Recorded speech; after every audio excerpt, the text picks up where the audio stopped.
Voilà, et je vois que ça a un rapport avec le livre dont vous allez nous parler. Bien ficelé, c'est de Rabaté et Gnaedig. Vous m'avez demandé tout à l'heure si c'est son pseudo, pas du tout. Il s'appelle Sébastien Gnaedig et Pascal Rabaté, qu'on connaît bien. Pascal qui fait le scénario et Sébastien qui fait les dessins. Ça s'appelle Le linge sale et c'est sorti donc aux éditions Vent d'Ouest. Donc vous avez effectivement introduit ce sujet-là.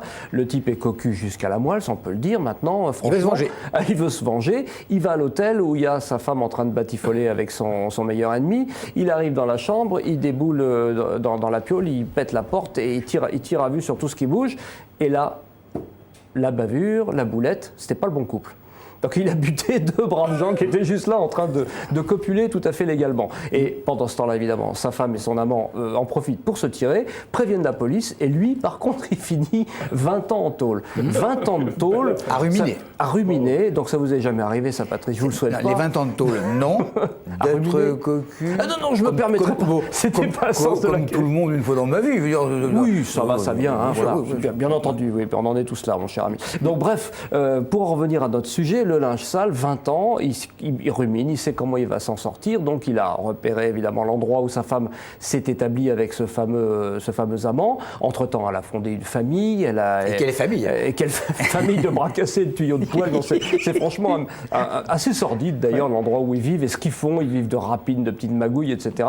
Donc lui, il est horrifié que sa femme ait pu le quitter pour quelque chose d'aussi sordide. Il est donc décidé à se venger et à décimer cette tribu, mais cette fois, il ne va pas se gourer de personnages. Et donc, il monte toute une histoire, une magouille pour arriver à les isoler les uns des autres, les choper, etc.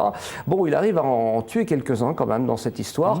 Et alors, la chute, évidemment, forcément, n'est pas du tout celle qu'on attend. Mais là, encore une fois, je suis bloqué, je ne peux pas en dire plus. Bien sûr. Mais en tout cas, voilà, la vengeance est un plat qui se mange froid. Et c'est ce qui explique donc ce Pascal Rabaté et donc, j'ai oublié son prénom, Sébastien, je crois, Gnaedig, dans ce superbe petit bouquin qui fait une 130 pages à peu près en noir et blanc, enfin en bichromie, on va dire, c'est pas du noir, c'est du bichromie. Ça s'appelle donc Le linge sale et c'est sorti aux éditions Vent d'Ouest. On peut peut-être montrer quelques images si on a le temps. Ouais. Voilà, c'est assez. Voilà, bichromie, c'est évidemment le style, peut-être un peu plus haut, je ne sais pas si on le voit sur l'écran. On voit. Voilà, le style qui se prête bien évidemment au roman noir, toujours ces teintes un peu glauques, un peu en noir et blanc. Franchement, une bonne intrigue, j'ai été accroché, je me suis bien marré à la fin. Et puis une bonne description de certains marginaux. Certains marginaux. D'accord.